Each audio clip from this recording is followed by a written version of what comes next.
Hello दोस्तों, स्वागत है आप सभी का हमारे यूट्यूब चैनल बीए सिलेबस में। सो गाइस, आज हम लोग बीए पार्ट 1 के हिस्ट्री पेपर 1 के चैप्टर 4 के बारे में डिस्कस करेंगे। तो चलते हैं कुछ चैप्टर 4 के ऑब्जेक्टिव क्वेश्चन को ध्यान में रखते हुए परीक्षा के दृष्टिकोण से डिस्कस करते हैं। आगे बढ़ते हैं। अध्याय 4 यानी कि वैदिक सभ्यता, वैदिक सिविलाइजेशंस। ठीक है, चैप्टर का नाम है वैदिक सभ्यता। आगे बढ़ते हैं पहले क्वेश्चन की तरफ। पहला क्वेश्चन कहता है कि जिस काल में मानव जीवन अपेक्षाकृत सभ्य था, जिस काल में मानव जीवन अपेक्षाकृत सभ्य था, वो काल क्या कहलाता है? वो काल प्रागैतिहासिक काल कहलाता है। आगे बढ़ते हैं दूसरे क्वेश्चन की तरफ। दूसरा क्वेश्चन कहता है कि इतिहासकार प्राचीन भारत को कितने भागों में बांटते हैं? तो इतिहासकार प्राचीन भारत को 3 भागों में बांटते हैं। कौन कौन? प्रागैतिहासिक काल, आधे ऐतिहासिक काल और ऐतिहासिक काल। यानी कि ये तीनों ही इतिहास के भाग हैं, जिनको वैज्ञानिकों ने 3 भागों में बांट दिया है। आगे बढ़ते हैं तीसरे क्वेश्चन की तरफ। तीसरा क्वेश्चन कहता है कि मनुष्य ने अपना सांस्कृतिक जीवन कितने वर्ष पहले आरंभ किया था? मनुष्य ने अपना सांस्कृतिक जीवन जो है वो 30 लाख वर्ष पूर्व प्रारंभ किया था। आगे बढ़ते हैं चौथे क्वेश्चन की तरफ। चौथा क्वेश्चन कहता है कि भारत में पूर्व ऐतिहासिक काल के अंतर्गत निम्न किस संस्कृति का अध्ययन करते हैं? भारत में पूर्व ऐतिहासिक काल के अंतर्गत निम्न संस्कृति का अध्ययन करते हैं। तो पूर्व ऐतिहासिक काल जो है उसमें 5000 ईसा पूर्व से 6000 ईसा पूर्व तक के संस्कृति का अध्ययन करते हैं। आगे बढ़ते हैं पांचवें क्वेश्चन की तरफ। पांचवा क्वेश्चन कहता है कि वातावरण की जिन वस्तुओं को मनुष्य अपनी आवश्यकताओं की पूर्ति के लिए एक विशेष रूप में ढाल लेता है, उन्हें प्रागैतिहासिक पुरातत्ववेत्ता की भाषा में क्या कहते हैं? इसका सही जवाब होगा संस्कृति। हाँ जी, इसको हम लोग संस्कृति कहते हैं। आगे बढ़ते हैं छठवें क्वेश्चन की तरफ। छठवां क्वेश्चन कहता है कि प्रागैतिहासिक पुरातत्व के अंतर्गत निम्न में किसे शामिल करते हैं? प्रागैतिहासिक पुरातत्व के अंतर्गत निम्न में गणासा और खंडक, हस्तकुठार और विदारिणी, खुरसनी, वेदनी और तक्षणी यानी कि उपरोक्त सभी को शामिल करते हैं। आगे बढ़ते हैं सातवें क्वेश्चन की तरफ। सातवां क्वेश्चन कहता है कि निम्न में कौन पहला मानव प्ररूप था? निम्न में कौन पहला मानव प्ररूप था? तो आप लोगों को पता होना चाहिए कि निम्न में जो है वो होमो सैपियंस ही पहला मानव प्ररूप था। आगे बढ़ते हैं आठवें क्वेश्चन की तरफ। आठवां क्वेश्चन कहता है कि वैदिक साहित्य के रचयिता कौन थे? तो वैदिक साहित्य के रचयिता जो थे वो आर्य थे। आगे बढ़ते 9वें क्वेश्चन की तरफ। 9वां क्वेश्चन कहता है कि गेरुवर्णी मृदभांड यानी कि ओसीपी तिथि क्रम की दृष्टि से निम्न में किसके समकालीन मान सकते हैं? किसके समकालीन मान सकते हैं? तो ये ऋग्वैदिक के समकालीन गेरुवर्णी मृदभांड तिथिक्रम जो है ऋग्वैदिक के समकालीन मान सकते हैं।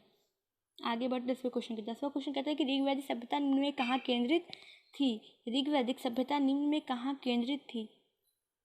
गंगा यमुना दोआब के मध्य केंद्रित थी। 11वें क्वेश्चन कहता है कि चित्रित धूसर मृदभांड तथा उत्तरी काली पोलिस वाले मृदभांड निम्न में किससे संबंधित हैं? इसका सही जवाब होगा उत्तर वैदिक काल।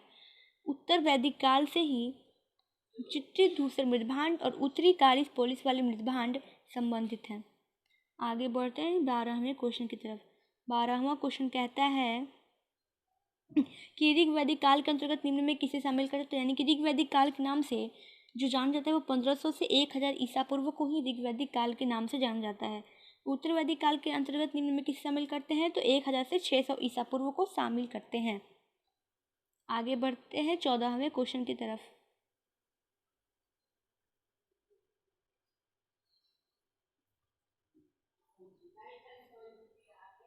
चौदहवां क्वेश्चन कहता है कि आरंभिक वैदिक अर्थव्यवस्था किस प्रकार की थी।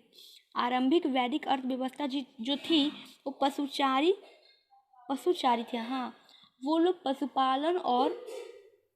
पशुपालन पर ही निर्भर रहते थे। वैदिक सभ्यता, आरंभिक वैदिक सभ्यता। फिर बाद में वो लोग कृषि पर आधारित रहने लगे। यही क्रम फिर चलते गया। आगे बढ़ते हैं 15वें क्वेश्चन की तरफ। 15वां क्वेश्चन कहता है कि निम्न में किसमें गायत्री मंत्र है। निम्नलिखित में किस वेद में गायत्री मंत्र है। तो ऋग्वेद में गायत्री मंत्र। अच्छा, ये गायत्री मंत्र जो है किस देवता को समर्पित है। तो सावित्री को समर्पित है।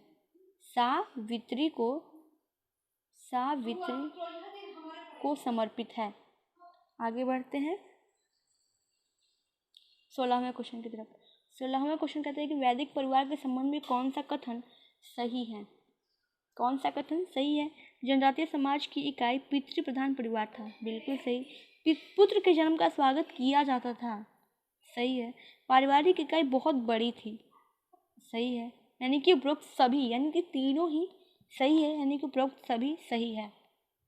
आगे बढ़ते हैं 17वां क्वेश्चन की तरफ। 17वां क्वेश्चन कहता है कि वैदिक काल में वर्ण व्यवस्था लागू थी।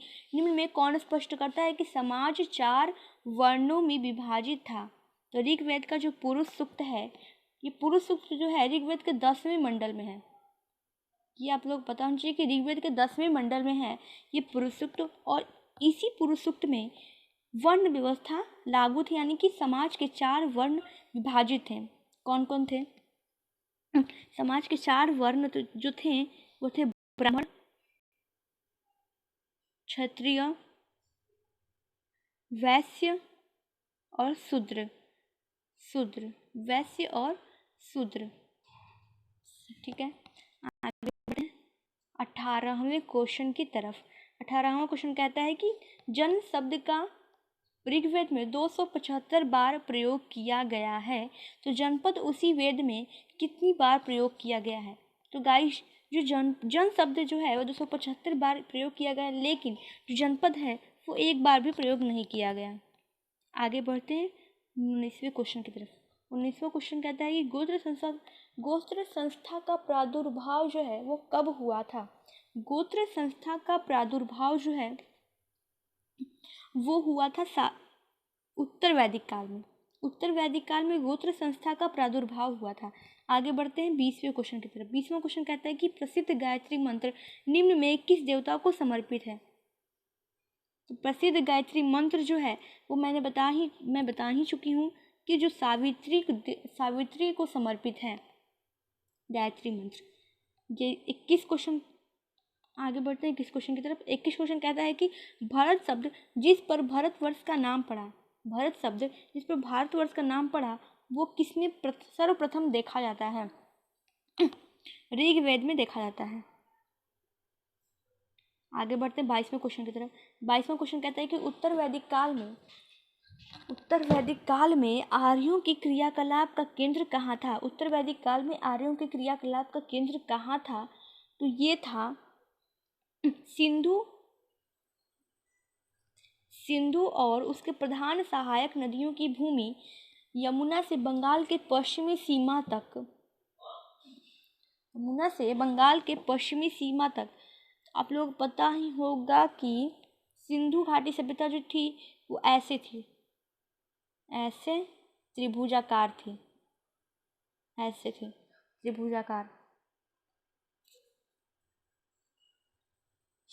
आगे बढ़ते हैं 23वें क्वेश्चन की तरफ। 23वां क्वेश्चन कहता है कि आर्य कहाँ के निवासी थे। आर्य जो थे मध्य एशिया के निवासी थे। आगे बढ़ते हैं 24वें क्वेश्चन की तरफ। 24वां क्वेश्चन कहता है कि द्विज के अंतर्गत निम्न में कौन शामिल था।